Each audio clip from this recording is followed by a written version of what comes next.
오늘은 그 템플릿 기능을 이용해서 범용 프로그래밍 하는 것에 대해서 좀 설명을 드리겠습니다. 근데 뒤에서도 말씀드리겠지만 우리가 템플릿을 이용해서 직접 범용 함수를 만들거나 범용 클래스를 만드는 일은 그렇게 자주 할 일은 아니에요. 보통 우리가 어떤 소프트웨어를 개발하는데 범용 함수를 만들거나 범용 클래스를 만들 일은 별로 없어요. 하지만 보통 이제 라이브러리를 만든다. 아니면 라이브러리에 있는 것을 쓰려고 그러면 라이브러리들은 범용 함수나 범용 클래스로 많이 만들어져 있겠죠. 따라서 여러분들이 프로그램을 만들 때 템플릿 기능으로 구현이 되어 있는 라이브러리나 함수들을 많이 쓰게 돼요. 그래서 그거는 잘 쓸 줄은 알아야 되겠죠. 그리고 여러분들이 혹시 요번 프로젝트를 만드는데, 요번 소프트웨어를 만드는데, 이 코드는 이 소프트웨어를 만들 때만 쓰이는 게 아니라, 다른 소프트웨어 만들 때도 쓰일 것 같다. 그랬을 때는, 이 소프트웨어의 전용적인 어떤 코드로만 구성하는 것이 아니라, 좀 범용적으로 만들어서, 다음번 어떤 소프트웨어를 개발할 때, 이 만든 클래스를 또 쓰자. 그럴 경우엔 또 템플릿을 쓸 수도 있을 것 같습니다.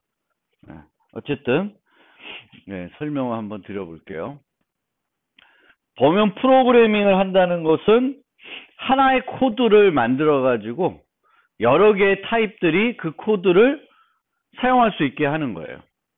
그러니까 코드의 수를 우리가 줄일 수가 있죠. 정수에 동작하는 함수 하나 만들고 더블에 동작하는 함수 하나 만들고 이러다 보면 비싼 코드가 여러 개를 작업해야 되는 경우가 있죠. 근데 범용 프로그램 한다는 것은 하나의 코드를 만들어서 이 코드가 정수에 대해서도 돌아가고 더블에 대해서 돌아가고 학생에 대해서 돌아가고 이렇게 만드는 겁니다. 그래서 우리가 범용 함수를 만들 수도 있고 범용 클래스를 만들 수도 있습니다. 그래서 범용 함수라는 건 뭐예요? 어떤 특정한 기능을 수행하는 거죠. 그러면 그 기능을 수행할 때 그 기능을 처리해야 되는 데이터 타입들은 제한적일 수가 있습니다. 그래서 우리가 범용 함수를 만들 때에는 세상에 존재하는 모든 타입을 어떤 함수를 만드는데 세상에 존재하는 모든 타입을 이 함수가 다 처리하도록 만들겠다. 이렇게 하지는 않아요. 범용 함수는 특정한 애들만 처리를 하도록 만드는 것이 필요합니다. 그러니까 예를 들면 그 인터페이스 얘기할 때 얘기했지만 소트 정렬하는 거 있잖아요.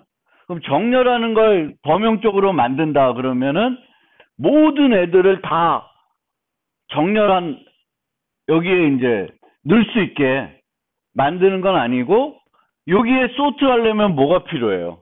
우리가 소트를 하려고 그러면 비교할 수가 있어야 되겠죠. 데이터들을 정렬해야 되는 데이터들을 서로 비교할 수 있어야 돼요. 그러면 이 비교를 하려고 그러면 여기에 자바의 경우에는 함수로 비교를 해야 될 거고 그 함수가 다 다르면 학생을 정렬할 때 쓰이는 함수가 A라는 이름의 함수가 있고 또 강아지는 B라는 함수가 있으면은 범용적으로 구현하기가 어렵죠. 그래서 하나의 함수 컴퓨터를 쓰는 애들만 오도록 제한할 필요가 있어요. 범용 함수를 만들 때에는. 그럼 이때는 자바에서 뭘 활용하면 될까? 인터페이스를 활용하면 되겠죠. 그래서 범용 함수를 만들 때에는 인터페이스 타입을 많이 씁니다. 왜? 이 함수가 처리할 수 있는 애들만 와야 되는 거죠. 처리할 수 없는 애가 오면 어떻게 될까? 동작을 제대로 안 하거나 실행 시간에 문제가 생기겠죠. 그래서 실행 시간에 문제가 안 생기고 원래 이 소트에 적용할 수 있는 데이터들만 들어올 수 있게 해야 되는 겁니다. 그래서 이때는 우리가 인터페이스라는 걸 활용을 합니다. 인터페이스. 그러니까 범용 함수를 만들 때에는 특정한 애들만 그 인자로 올 수 있게 하기 위해서 이제 인터페이스라는 걸 이용하게 되겠고요.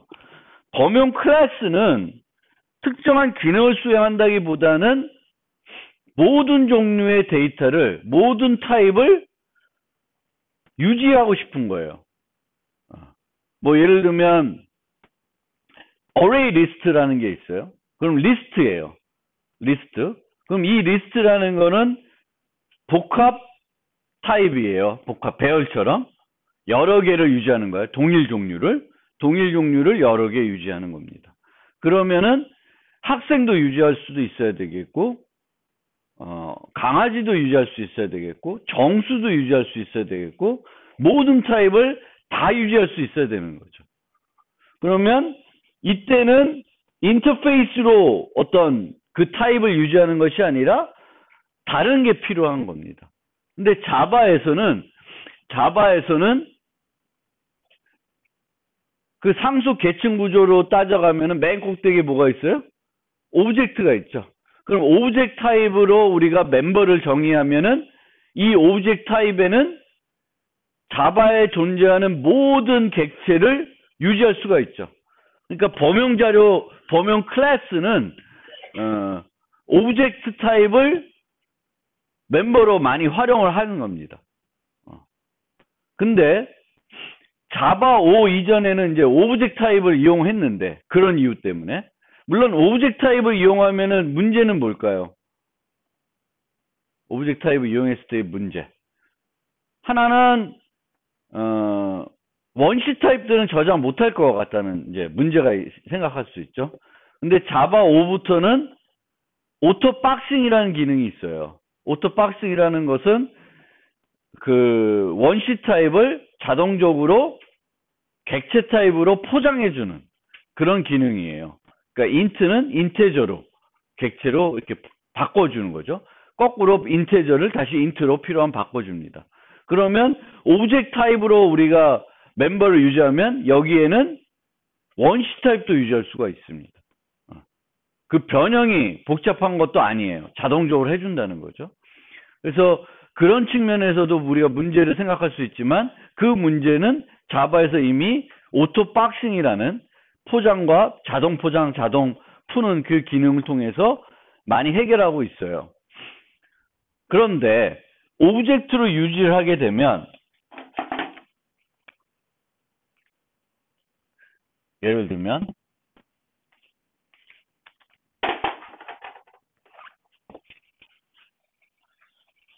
뒤에도 나오겠지만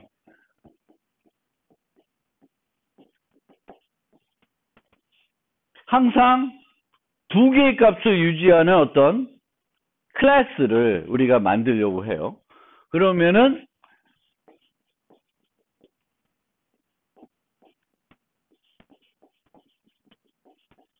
이렇게 할 수 있죠. 그러면 이 클래스는 뭐예요?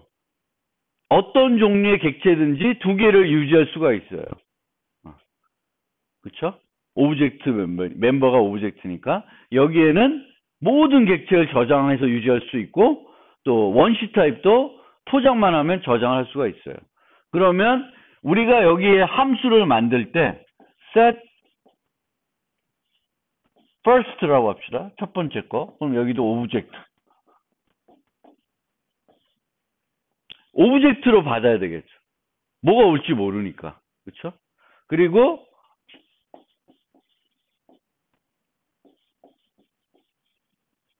get first라고 하는 요 값을 얻어내는 함수도 반환값이 뭐를 만들어요?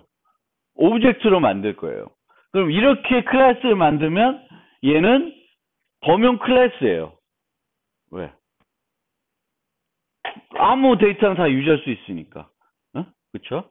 근데 이 코드의 문제는 뭐냐면은 내가 여기다가 학생을 유지하고 싶어요. 그럼 학생이 유지가 되겠죠. 여기다 전달하면. 여기다 이제 대입하는 거예요. V1 이퀄 V 뭐 이렇게 해가지고 저장이 되는 거죠. 근데 그 학생을 내가 원해서 달라 그랬어요. 그러면 리턴 되는 타입은 뭐예요?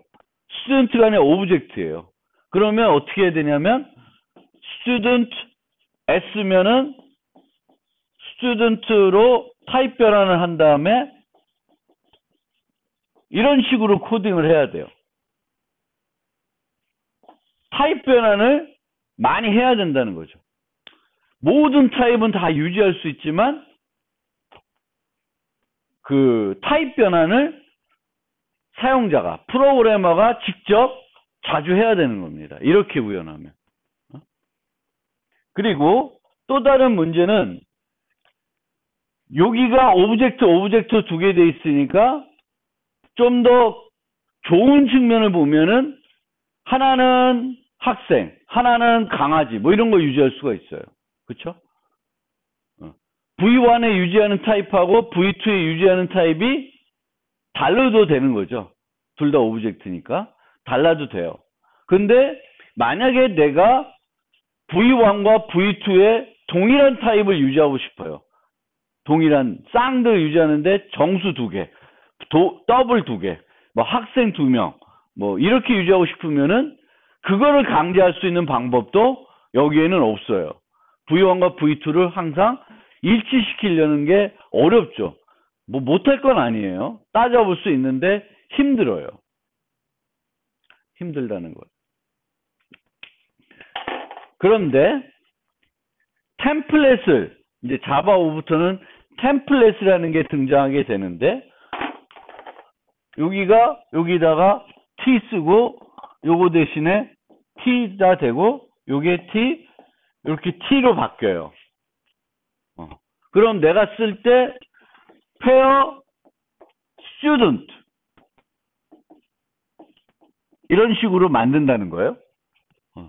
그러면은 이 get first를 여기 pair get first 하면은 이때는 나오는 반환 타입이 뭐예요? student예요.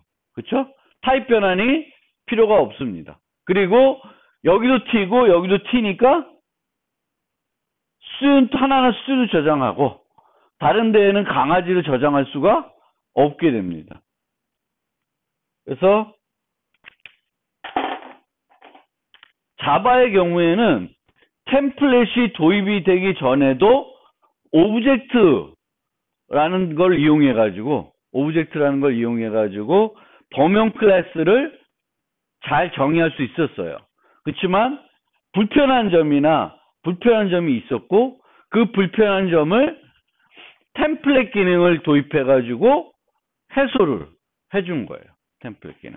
즉 예전에는 array list files 하면은 이게 내부적으로 뭘로 구현되어 있을까요? 예전에는 템플릿 없었을 때는 오브젝트로 구현이 되어 있어요. 그러면은 여기서 get 할 때 오브젝트 타입으로 반환이 되니까 내가 타입 변환을 해줘야 돼요. 그리고 나는 files 해가지고 여기다가 뭘 넣고 싶은 거냐면 파일 이름을 넣고 싶었어요. string.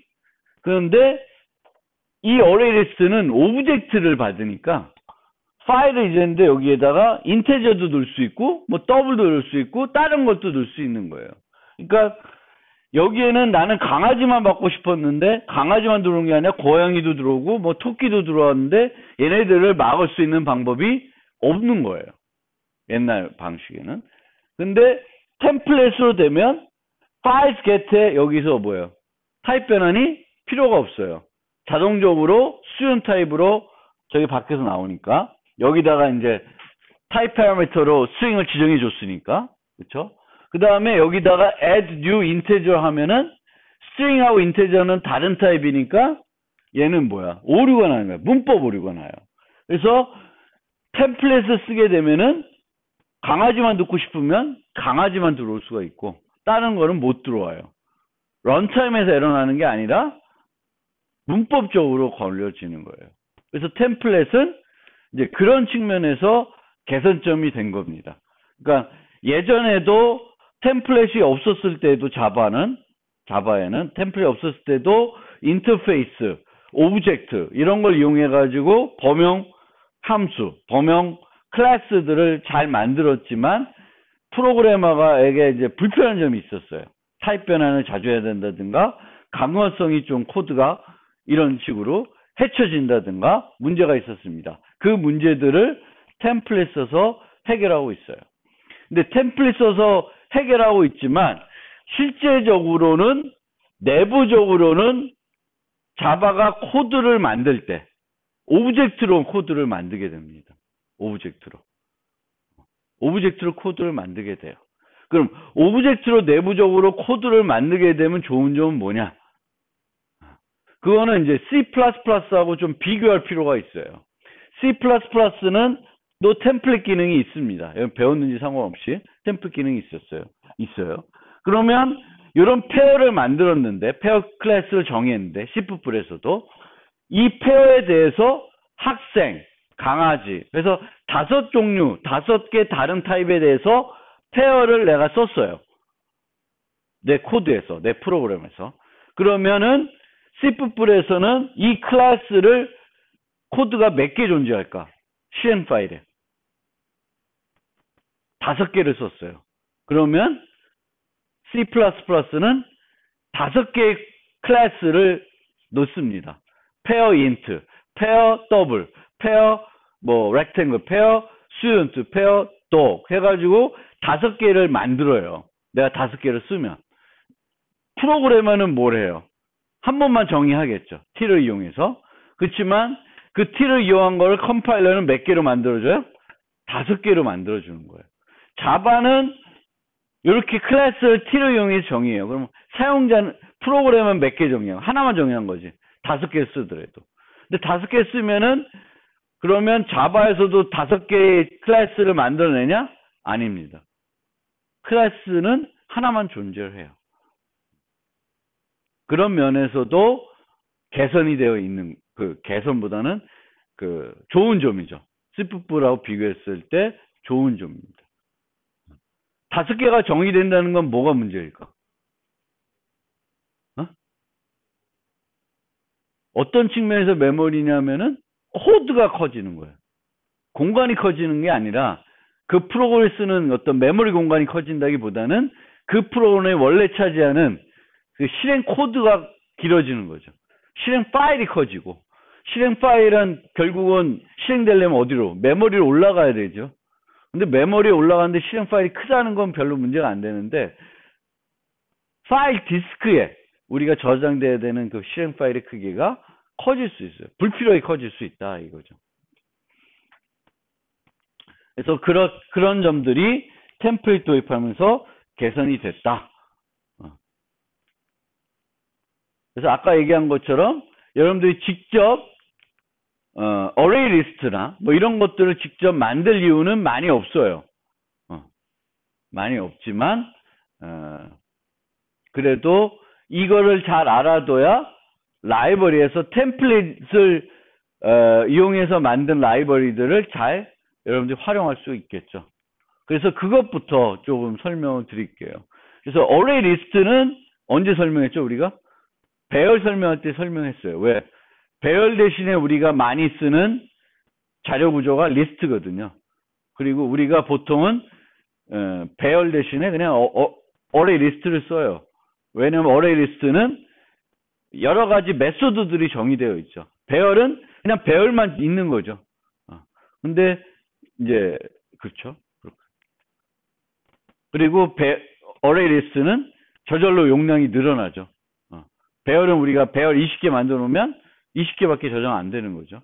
이제 그런 장점이 있습니다. 그러니까 어레이 리스트가 그런 거고, 어레이 리스트 말고도 이제 자바 유틸에 다양한 제너릭스들이 있습니다. 이 제너릭스라는 게 자료 구조죠. 자료 구조. 자료 구조라는 거는 다양한 종류의 타입들을 특정한 형태로 유지하는 거예요. 그래서 제일 먼저 소개하는 게 스택. 스택은 무슨 구조냐? 리포라는 구조예요. Last in, first out. 맨 위에다가 추가하고 제거할 때도 어디서? 맨 위에서 제거해요. 스택 갖고 해결하는 아주 전형적인 문제는 뭐가 있을까요, 여러분들? 스택 갖고 해결하는 아주 전형적인 문제. 혹시 아는 거 있어요? 스택 갖고 해결하는 전형적인 문제. 네? 하노이타.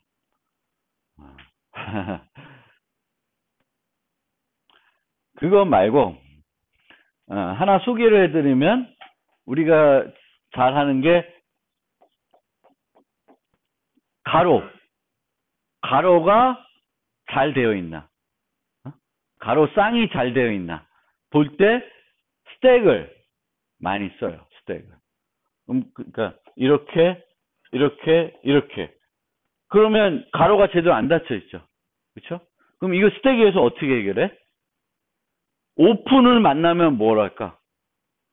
스택에다 넣어요. 이렇게 합시다.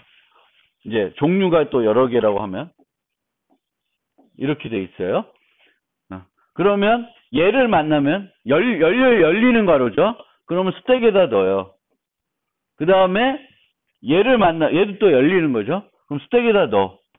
그 다음에 얘를 만나 닫히는 거죠. 그럼 어때요? 스택에서 팝을 합니다. 팝을 하면 얘가 나오죠.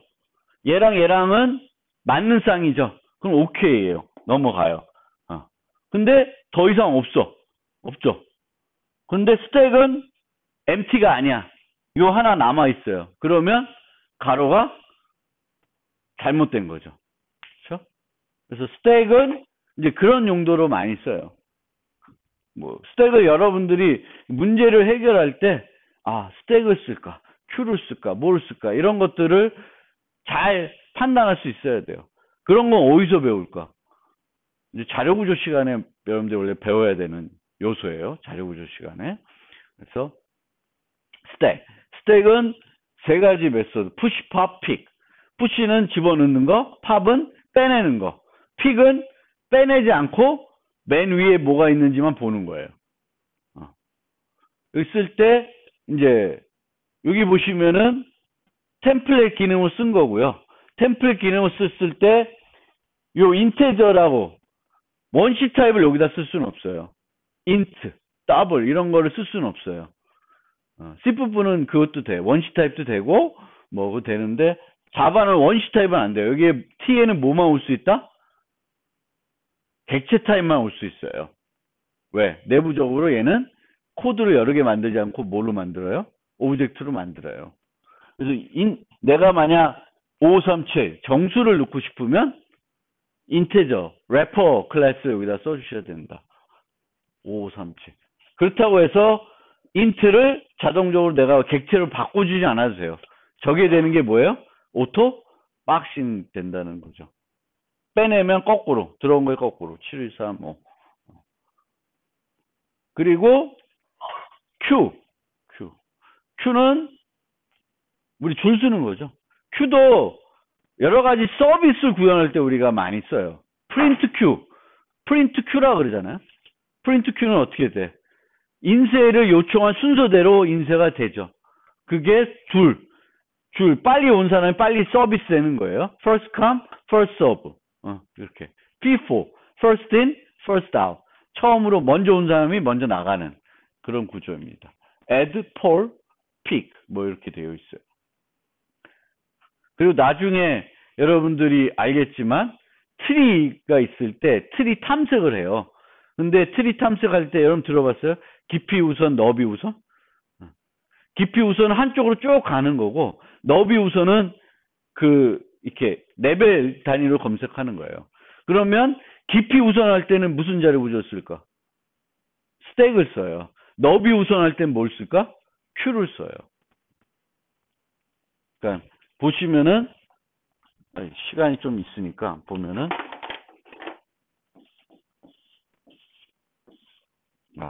이 녹색 쓰면 안 보이죠, 잘.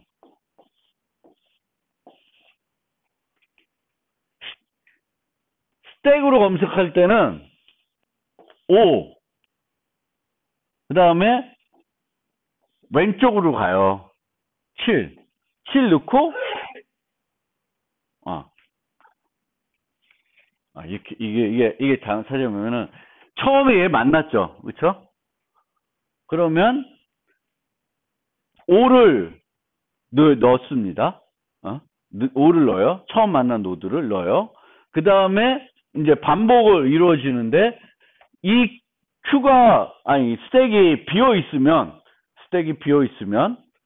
끝나는 거고, 스택이 안 비어 있으면 스택에 빼내서 방문을 하는 거예요.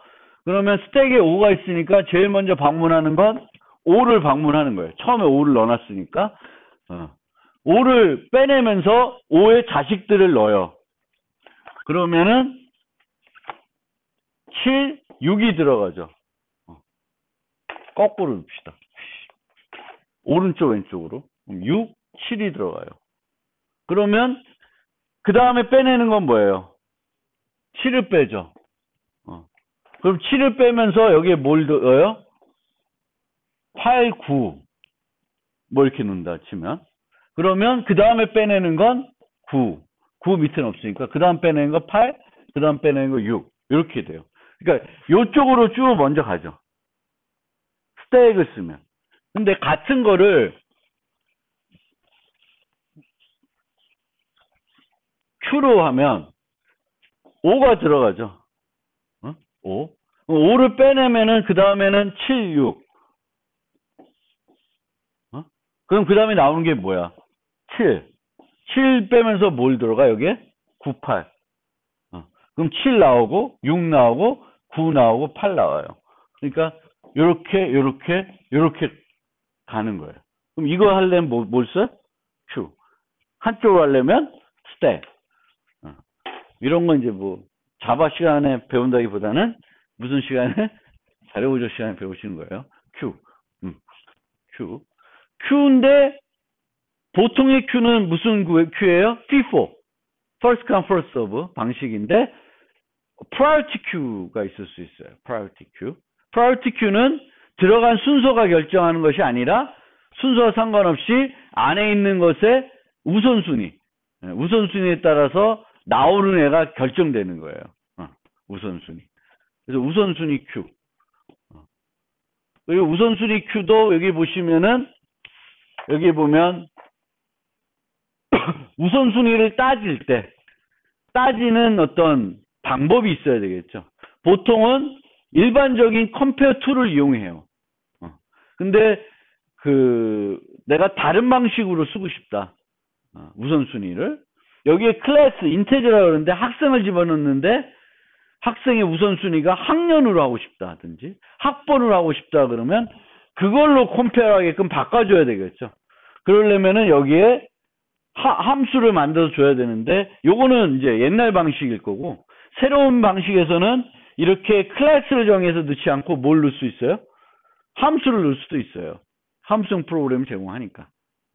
근데 어쨌든 priority queue는 뭔지 알겠죠? priority queue. 그 다음에 hash set,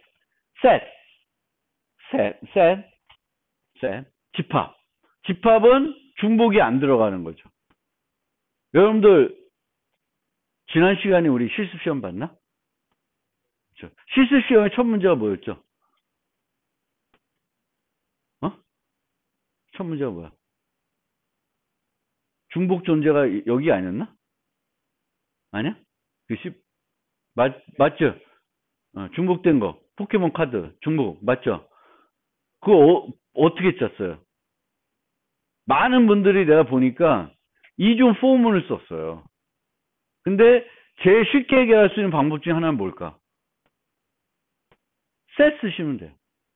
예를 들면 셋을 알았다. 그럼 셋 쓰면 어떻게 돼? 셋에 처음부터 하나씩 넣어. 넣을 때 뭘 검색을 해봐? 셋에 있나 없나? 없으면 넣어요. 그러면 1 넣고 5 넣고 3 넣고 1 넣으려고 그러니까 1이 어때? 들어가 안 들어가? 안 들어가. 그냥 넣어도 돼요. 넣고 사이즈 봐도 돼. 사이즈가 변화가 없으면 중복이 있는 거예요. 왜냐하면 1, 5, 3, 1 넣으면 1이 안 들어가요. 1 있으니까. 중복. 중복. 중복 검사는 뭘 하면 돼?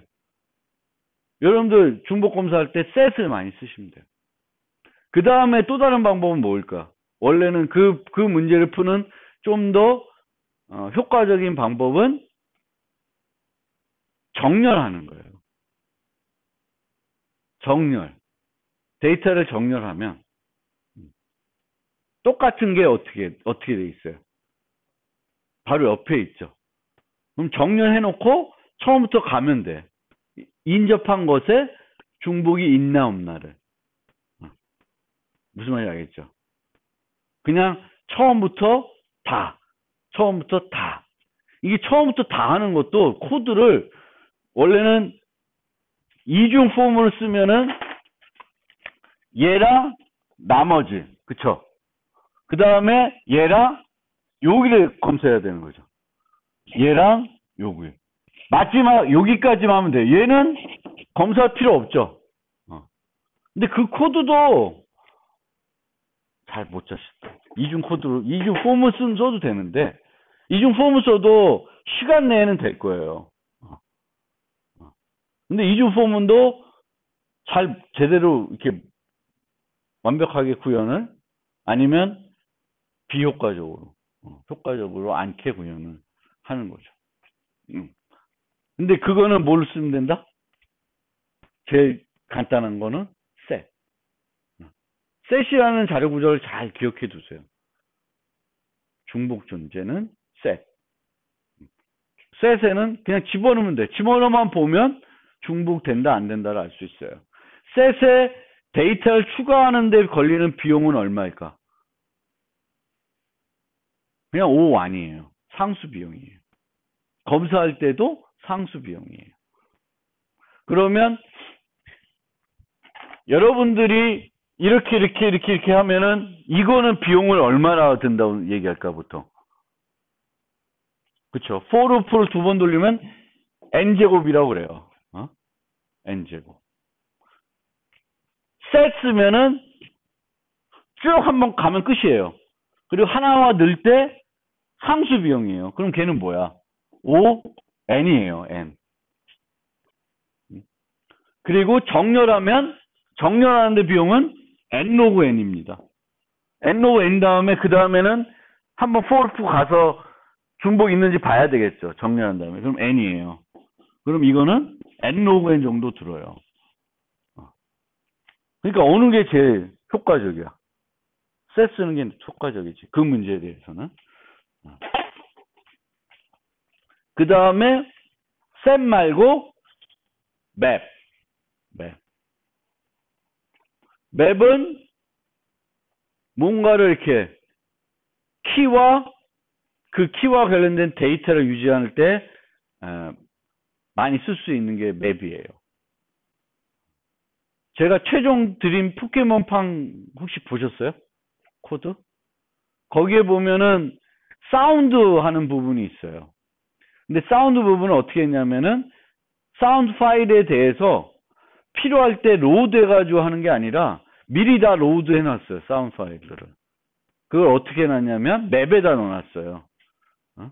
무슨 이름의 뭐 예를 들면 오프닝 그럼 무슨 파일 이거를 그 mp3 파일을 로딩해 놓은 거를 여기다가 어떤 키워드랑 그 로딩된 객체를 등록시켜 놨어요. 그럼 나중에 내가 특정 순간에 특정한 음악을 틀고 싶으면은 그 맵에서 뭘 갖고 오면 돼? 그 객체를 갖고 와서 그냥 플레이 시키면 돼요. 그래서 맵도 대단히 많이 쓰는 구조예요. 맵도.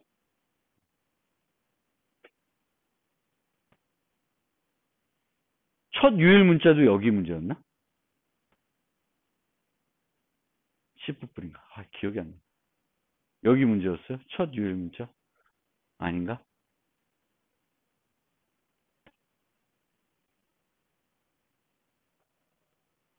첫 유일 문자 여기 문제가 아니었구나.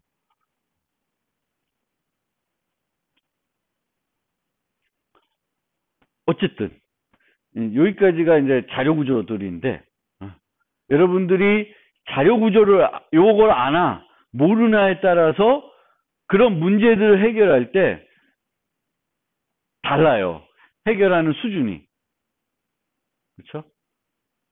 그러니까 이렇게 해결한다는 것은 그냥 상식적으로 생각하면 이렇게 하면 될 거잖아. 중복이 있는지 검사를 해야 된다. 그러면 얘가 중복되어 있는지를 보는 거고, 그 다음 얘가 중복되어 있는지 보는 거고, 얘가 중복되어 있는지 보는 거예요. 그거를 가장 직관적으로 보는 방법은 이 방법이겠죠. 그렇죠? 이 방법 할 줄 알아야 되는 거고. 근데 자료 구조를 배우고 나면 이 문제는 셋을 쓰면 좋겠다. 라는 거고. 그 사이에서 얘는 우리가 그냥 비교하기보다는 먼저 데이터를 정렬해 놓으면 유리하겠다 안 하겠다라는 거를 생각을 해봐야 돼요. 그러니까 데이터를 있는 그대로 우리가 처리하는 게 아니라 이 데이터들을 먼저 내가 필요한 형태로 바꿔놓는 거지. 바꾼 다음에 찾는 거예요. 내가 뭘 한다는 거예요. 그러니까 내가 어떤 걸 해야 되면은 그 상태 그대로 할 수도 있지만 그 데이터들을 바꾸는 거예요. 미리. 어떤 형태대로. 그때 우리가 제일 많이 하는 게 정렬하는 거예요. 정렬시키는 거예요. 그 다음에 이런 것에 공통적으로 적용할 수 있는 collections라는 utility 클래스가 있어요. 거기에는 이런 함수들이 있습니다. max, mean, reverse, rotate, shuffle, sort. 이거 많이 써요. max, mean, reverse, rotate. 그리고 재밌는 건 shuffle 기능도 들어있어요. 보통 라이브러리에 이런 건 없거든. shuffle 이거 언제 쓰면 돼? 카드 게임 만들 때 쓰시면 돼요. 52개 카드를 뭘 해야 돼? 처음에 딜하기 전에, 나눠주기 전에 섞어야 되죠. 그 섞는 게 들어있어요. 그 섞는 거 짜는 것도 노가다성이고 되게 귀찮아요. 섞는 거 못 만들고 아니지. 랜덤으로 계속 뭔가 바꿔줘야 되잖아, 위치를. 그래서 셔플 하는 걸 또 되어 있어요. 셔플. 그래서 여기 보면 리스트로 이게 배열인데 이런 거 이것도 잘 알아두세요. 배열은 어떤 함수가 거기 관련된 메소드들이 없죠. 그렇죠? 그래서 여기서 보면 배열을 리스트로 바꿨어요. 리스트로 바꾼 다음에 그 리스트에 대해서 이제 컬렉션에 넣어서 처리하고 있어요. min 값, max 값, sort 할 수도 있고, reverse 할 수도 있고, shuffle도 할 수도 있고, 여러 가지로 할 수 있습니다.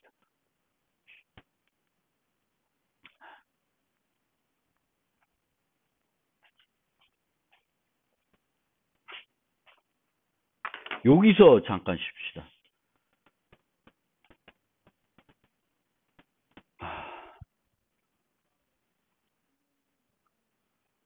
템플릿에 대해서 설명드릴게요. 범용 클래스를 정의하는 방법. 범용 클래스는 아까 말씀드린 것처럼 다양한 종류의 타입, 모든 종류의 타입을 유지하는 어떤 클래스를 정의하려고 하는 경우가 많습니다. 그래서 템플릿 쓸 때는 클래스 이름 뒤에 요 타입 패러미터라는 걸 쓰게 되는데 여기다가 t, 근데 꼭 t를 쓸 필요는 없어요. 여기다가 패러미터를 하나 주고 그거를 여기다가 어디다 쓸 수 있냐면은 멤버 변수의 타입으로, 그리고 메소드의 인자의 타입으로, 그리고 반환값의 타입으로, 또는 이런 메소드를 구현할 때 지역 변수의 타입으로 t를 쓸 수가 있습니다. t를 써서 이렇게 정의할 수가 있습니다. 하나가 아니라 여러 개 필요하면 이제 여러 개 쓸 수 있어요. 근데 보통은 이제 하나의 한 문자만 많이 써요. t. 옛날부터 t를 많이 씁니다. t, u, v, e 여러 가지 써요. 얘는 이 경우에 tt라고 하면은 first와 second가 항상 동일 타입이 되는 거죠. 만약 내가 동일 타입이 되는 게 싫다.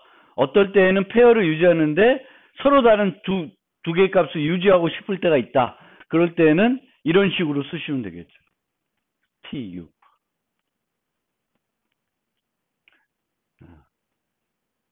이렇게 범용 클래스를 정의한 다음에 쓸 때에는 그 타입 변수에 대한 내가 쓸 그 인자값을 줘야 되는 거죠. 페어 스트링. 그러면 요번에 쓰는 페어는 스트링 두 개를 유지하는 클래스가 되는 거죠. 객체가 되는 거죠. 스트링. 그래서 이 minmax라고 하는 함수는 페어 스트링이라고 하는 객체를 반환해 줘요. 템플릿으로 정의한 객체를 반환해 줍니다. 그래서 minmax는 문자열 배열이 있는데 그 문자열에서 최대값, 최소값을 한꺼번에 반환해 주는 거죠. 그 반환해 줄 때 페어로 반환해 줍니다. 그래서 return u 페어에서 minmax. 이것도 안 고쳐졌네. 이것도 둘 다 0이 돼야 되죠. 왜? 하나는 1이고 둘 다 0이에요. 0. 그래서 이런 식으로 프로그램을 할 수 있습니다. 그러니까 이렇게 정의하고 쓸 때는 T, U 이런 식으로 쓰고 사용할 때에는 내가 요번에 사용할 거를 뭔지를 정해야 되겠죠. 스트링으로 정하면은 스트링만 집어넣을 수 있어요. 요 객체로는. 나오는 것도 스트링이고 타입 변환도 필요 없고. 그래서 이렇게 할 때 이런 식으로 선언하는데 자바 7 이후부터는 요 뒷부분은 생략할 수가 있어요. 뒷부분은. 근데 뒷부분을 생략하는데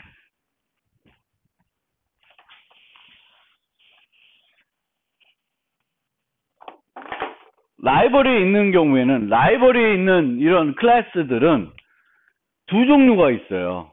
어레이 리스트라는 게. 왜냐하면 예전부터 있던 게 있고 새로운 게 있어요. 그러니까 자바 5 이전 어레이 리스트, 자바 5 이후 어레이 리스트. 그러니까 자바 5 이후 어레이 리스트는 템플릿 기능으로 구현이 되어 있어요. 그러니까 만약에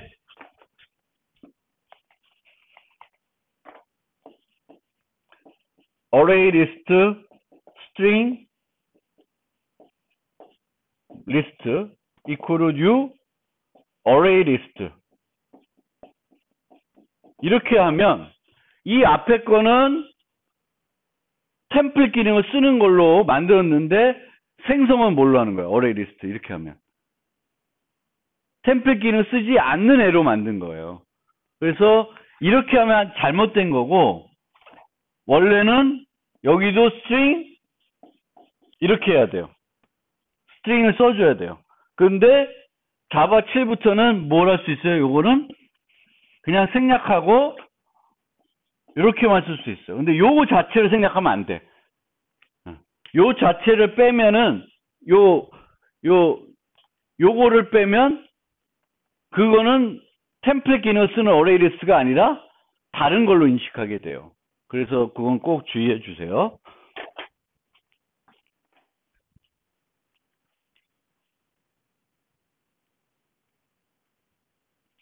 범용 함수, 메소드를 할 때는 t를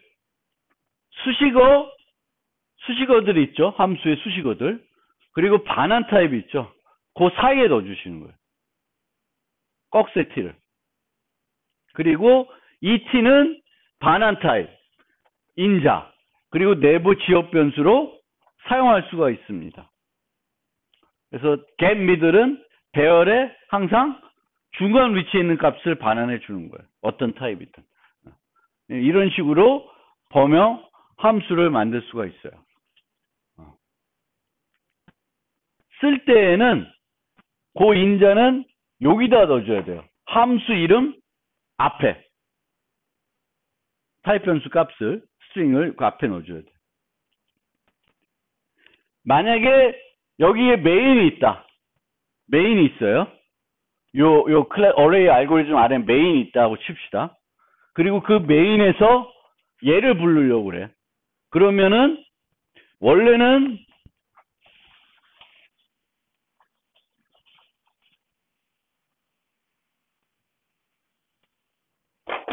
그러니까 무슨 얘기냐면 클래스 A, static F, static G. 그럼 여기서 그냥 F 부를 수가 있어요. 그쵸? static인 경우 이렇게 부를 수가 있어요. 근데 얘가 T예요. T. 그리고 뭐 T를 썼다. 썼다. 그러면 string 이렇게는 못 불러. 뭐 어떻게 불러야 되겠어? string을 여기 이렇게 붙일 수가 없어요. 그럼 어떻게 불러야 돼?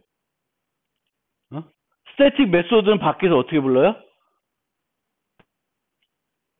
클래스 이름 갖고 부르죠. 그럼 앞에다 뭘 붙여줘야 돼요? A 점을 붙여줘야 돼요.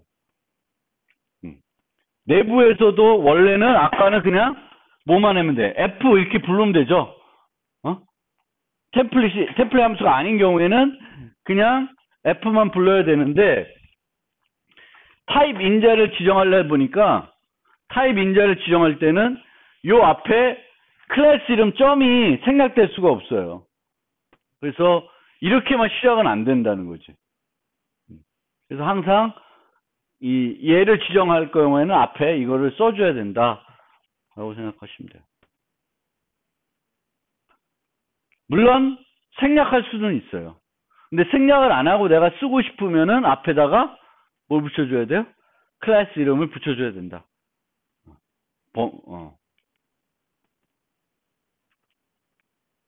자, 요런 T가 있어요. 범용 함수를 만들 때에는 우리가 주로 뭘 쓴다 그랬어요?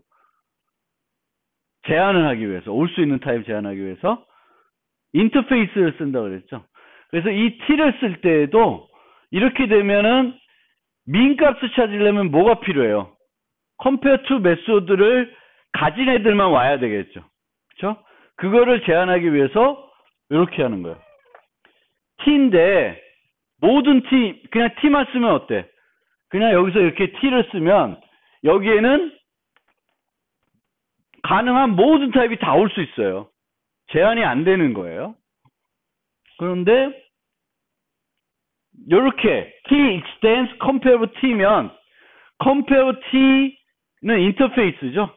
그 인터페이스를 구현하고 있는 애들만 T의 인자로 쓸 수 있어요. 컴페어블을 구현하고 있지 않은 애들은 여기 못 써. 그러면 이렇게 짜면은 이게 컴파일도 안 돼요. 컴페어투가 있는 점인지 모르니까. 이렇게 짜야 이제 짤 수가 있는 거지. 그럼 강건해지죠.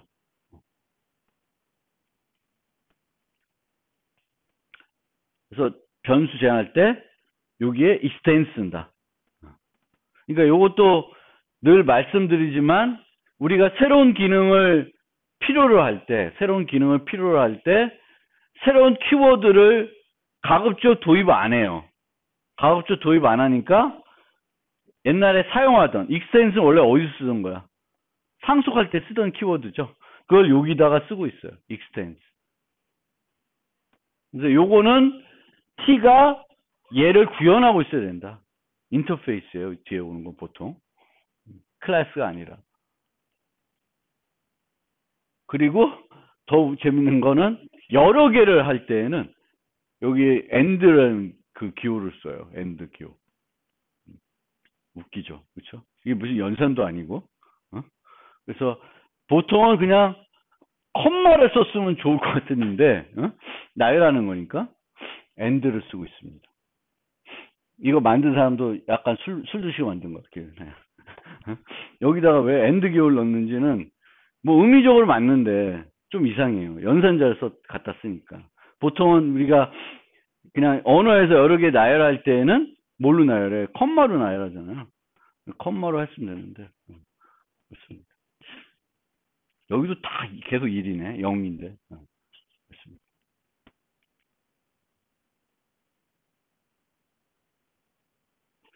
그리고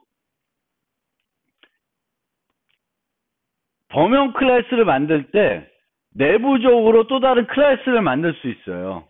근데 여기에 T를 쓰고 싶으면 여기에 T 쓰시면 안 돼. 그러니까 뭐냐면 여기에 t가 있어요.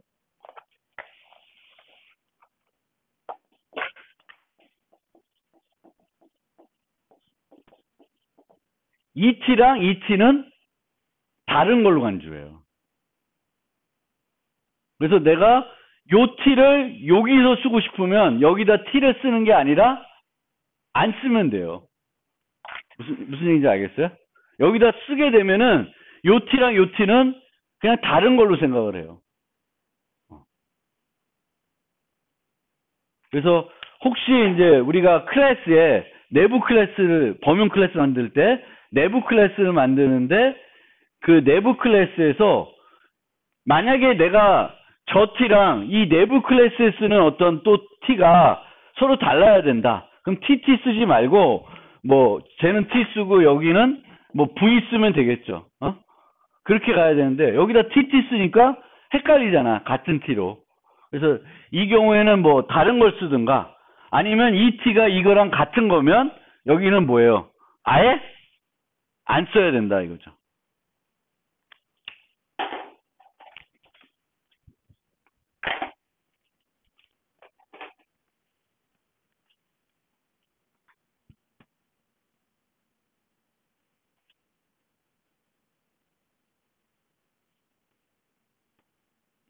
그런데 여기가 스태틱이 되면 같은 걸 써줘서 해야 돼요. 이거 좀 약간 어려운데 같은 걸 써줘야 된다. 같은 걸.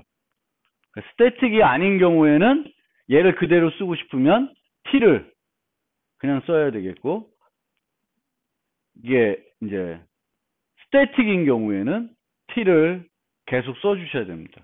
요 t랑 일치되게.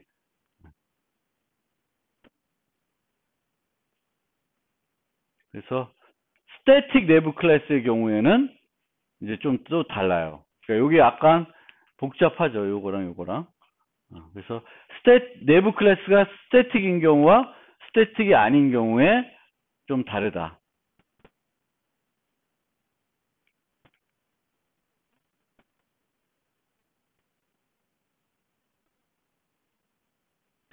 그래서 몇 가지 주의사항, 아까 얘기한 것처럼 여기에 t에는 뭐만 올 수 있다? 객체 타입만 올 수 있다. 그래서 원시 타입을 쓰고 싶을 때에는 그 원시 타입에 해당되는 래퍼 타입을 써주시면 돼요. 그 다음부터는 그냥 이렇게 쓰시면 돼. 여기 3을 그냥 원시 타입 인트를 인테저로 바꾸는 거랑 인테저가 리턴 되면서 원시 타입을 바꿔주는 거는 시스템 내부에서 자동적으로 해준다. 그거를 오토 박싱이라고 한다. 이렇게 이해하시면 되겠고. 범용 클래스 다양한 인수 구분하지 못한다. A.get 클래스, B.get 클래스는 똑같아요. 그러니까 이것도 뭘 생각하시면 되냐면 자바는 범용 클래스를 만들면 그 범용 클래스의 코드는 여러 개 존재한다, 하나만 존재한다. 하나만 존재를 해요. 하나만 존재하기 때문에 얘와 얘는 하나는 스트링을 타입 인자로 쓰는 거고 하나는 렉탱글 쓰는 거지만 코드는 쉐어해요. 내부적으로. 그래서 얘는 true가 돼요. 그 다음에 캐치절에서는 타입 변수를 사용할 수가 없습니다.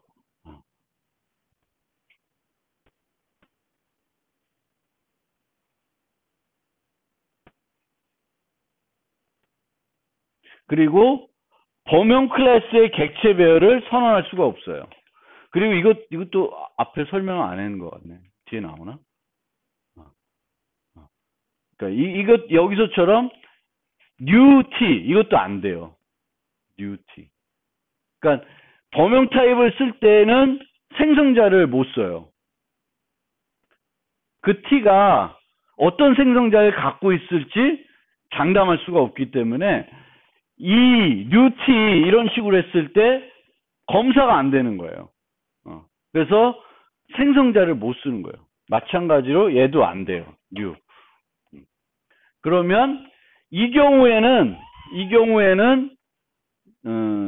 배열을 쓰는 게 아니라 어레이 리스트 같은 걸 쓰시면 돼요. 그러면 해결이 다 돼. 어레이 리스트를 쓰면은. 그러니까 범용 클래스의 복합 타입, 그러니까 범용 클래스 객체들을 여러 개 유지하고 싶다. 그럼 배열을 만들어서 쓸 수 없으니까 뭐에다 써야 돼요? 그러면 어레이 리스트에다 쓰시면 된다는 거예요. 어레이 리스트는 그걸 처리해 줄 수 있으니까. 이것도 안 되고. 그래서 요런 걸 만들려면 요거 써야 돼요. 요 세 번째 거. 어레이 리스트. 어레이 리스트를 쓴다.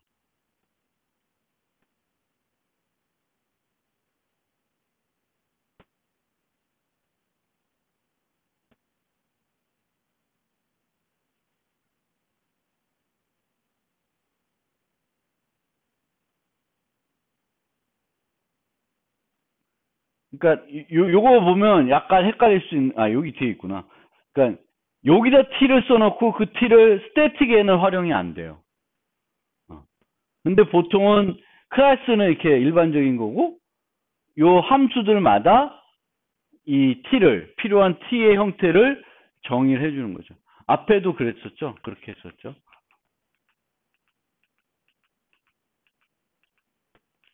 여기처럼. 여기에는 t가 있는 게 아니라 함수를 만드는 거니까. 범용 함수를 만드는 거기 때문에 함수에다가 타입 패러미터를 정의해 주시는 거예요. 여기 정의한 거를 스태틱에다가는 활용할 수 없다. 그거를.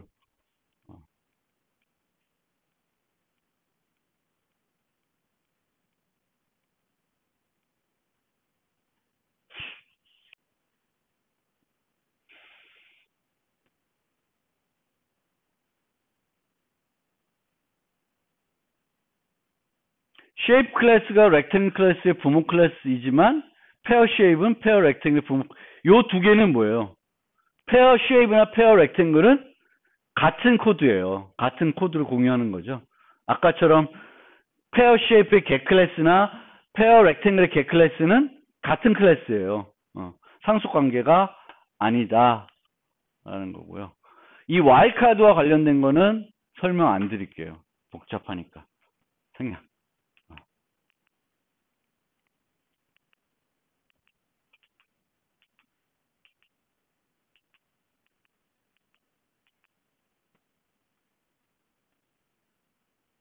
자, 지금 정리를 해보면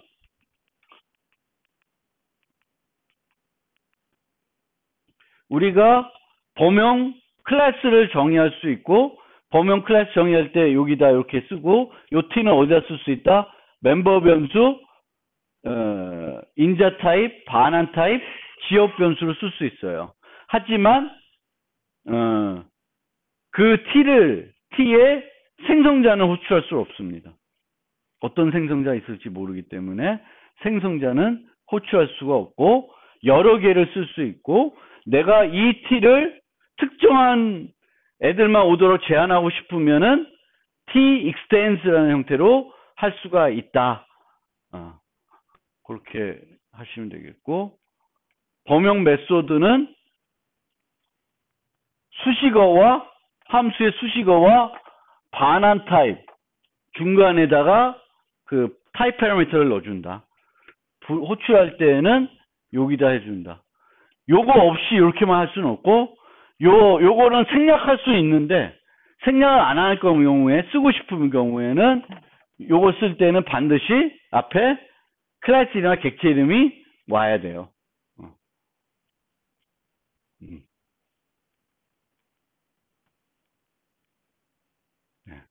그리고 주의사항 좀 보시면 될 것 같습니다. 시간이 많이 남아서